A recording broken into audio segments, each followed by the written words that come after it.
Salut tout le monde, c'est Max. La dernière fois, on s'était parlé de être une église dans là où c'est difficile. Agréablement surpris de cette lecture-là. J'ai très apprécié. Il y a beaucoup d'exemples, de témoignages. Et puis, c'est deux auteurs qui nous viennent de milieux plus difficiles, surtout en Écosse et en Amérique latine, dans le coin du Brésil, ces choses-là. Mais il y a beaucoup de principes qu'on peut s'attacher à nous-mêmes, même ici en Amérique du Nord. On a des milieux plus défavorisés, des secteurs, des quartiers plus appauvris, auxquels nos églises peuvent vraiment s'impliquer puis faire une différence. Ils parlent de justement pas nécessairement être seulement missionnel, dans le sens où aider les gens pour aider les gens, pour faire du bien et tout, mais c'est d'aider les gens, de les rentrer dans des processus, de les tourner en disciples, de leur faire connaître l'Évangile à un point tel que le feu de l'Évangile va grandir dans leur cœur. Ils vont se convertir, puis ils vont pouvoir faire la même chose à nouveau, remettre leur vie sur pied, et puis vraiment être encouragés par cet Évangile-là.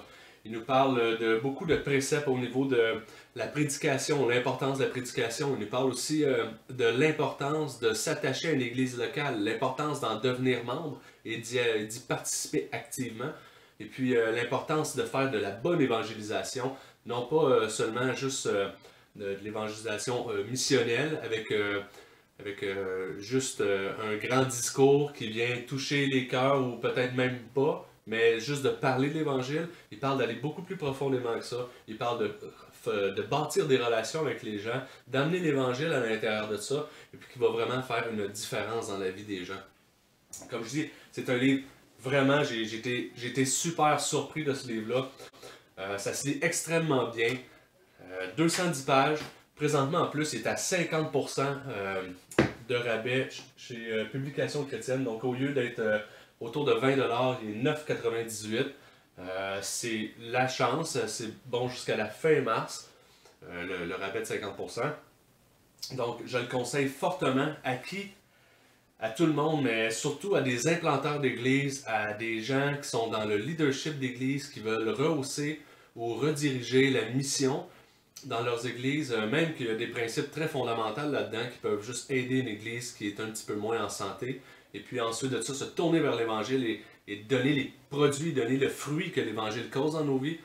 Puis c'est ce qui nous amène à être plus missionnels, d'aller présenter l'Évangile, puis ensuite de ça, en faire fructifier les fruits et de pouvoir récolter par la suite pour faire une nouvelle gamme de leaders qui vont être poussés par l'Évangile. Vraiment, comme je dis, des pasteurs, des groupes d'anciens, tout le leadership d'église, une église en implantation, des gens qui ont à cœur la mission, des gens qui veulent aller faire de la mission. Je leur conseille vraiment ça parce que ça va leur conseiller de oui aller faire de la mission. Si Dieu vous demande d'aller le faire, faites-le.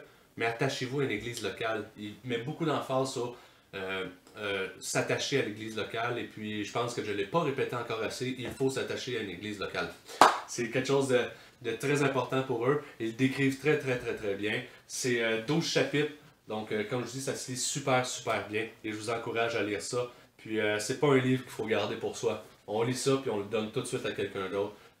Ça peut vraiment changer notre vision des choses au niveau de la mission dans les lieux difficiles. Donc, je le conseille à tout le monde. C'est vraiment un livre auquel on peut lire et relire. Ça change notre vision des choses au niveau du ministère de compassion, en fait. Et puis, vraiment, c'est un livre qu'il faut absolument transmettre par la suite. C'est vraiment une très bonne lecture. J'ai été agréablement surpris. Maintenant, prochaine lecture. Sola, la quintessence de la foi chrétienne, de Pascal Delot.